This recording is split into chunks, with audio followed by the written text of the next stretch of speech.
कराची के इलाके गरीबाबाद लियाकताबाद यूसी 37 के मकीनों ने सचल न्यूज से सर्वे के दौरान अपनी मुश्किलात से आगे करते हुए कहना था कि महंगाई ने तो हमें लागर कर दिया है। रोजगार की हालत बद से बदतर होती जा रहे हैं। आटा, चीनी, दालें, सब्जी, दूध समेत तमाम ही रोजमर्रा की अशिया की कीमतें आसमान से बातें कर रही हैं। अवाम की कुव्वत खरीद न होने के बराबर है।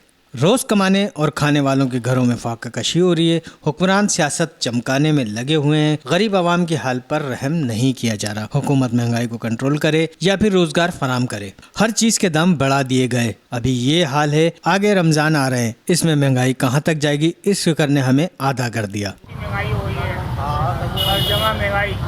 अब देखो ना, केस कहाँ गई। हम भी रक्षा ड्राइवर हैं, क्या करें, किराए के मकान में रहते हैं, किराए की गाड़ी चलाते हैं भाई। तो महंगाई ने तो बड़ा परेशान कर दिया। बोले तब्दीली लाएंगे, जिस गली में जिस रोड पे पहुँचो वहाँ खुद ही पड़ी हुई है, बनाने कोई बना नहीं दिया। बेरोजगार लोग हुए काफ़ी परेशान है। मेरे वाले भी लोग परेशान हुए ताकि रोज़ी होए, मुल्क खुशहाल होए। हालांकि खान साहब की तो कोशिश बहुत अच्छी है, मगर अगर कर ले तो बहुत बेहतरी है। तब्दीली पता नहीं कब आएगी, अभी इसके बाद और क्या तब्दीली आप लोग ले आओगे। महंगाई इतनी है, इमरान खान से भी, वज़ीर आला से भी ये गुजारिश है कि गरीब आदमी रक्षा चलाने वाला हूँ मैं, तो ये ना। दूसरी बात यह है कि महंगाई इतनी, आटे और चीनी और तेल पे पैसा इतना बढ़ा हुआ है तो रोकने वाला नहीं है। मतलब गरीब आदमी पिस रहा है।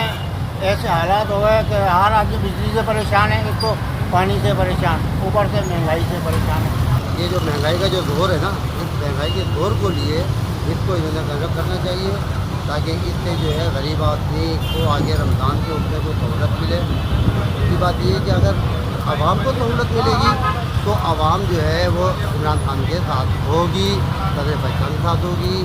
आवाम को क्या चाहिए, सिर्फ महंगाई पे कंट्रोल करने के लिए इमरान खान बहुत जल्दी इंशाल्लाह मुझे उम्मीद है कि ये काम कर सकेंगे। रिहायशियों का मजीद कहना था कि मुल्क में इन 3 सालों में जो तब्दीली आई है, इसने अवाम की चीखें निकाल दी हैं। रोजमर्रा अशिया की कीमतों में इतना इजाफा, जो चीज 10 रुपए में लिया करते थे वो अब 80 से 100 रुपए में मिल रही है। घी तेल की कीमत बढ़ी तो दूध की कीमत में भी इजाफा कर दिया गया। जैसे जैसे रमजान करीब आ रहा है वैसे वैसे अशिया खुर्दनिश की कीमतों में इजाफा होता जा रहा है। हुकूमत से अपील है महंगाई को कम करे ताकि गरीब 2 वक्त की रोटी तो खा सके।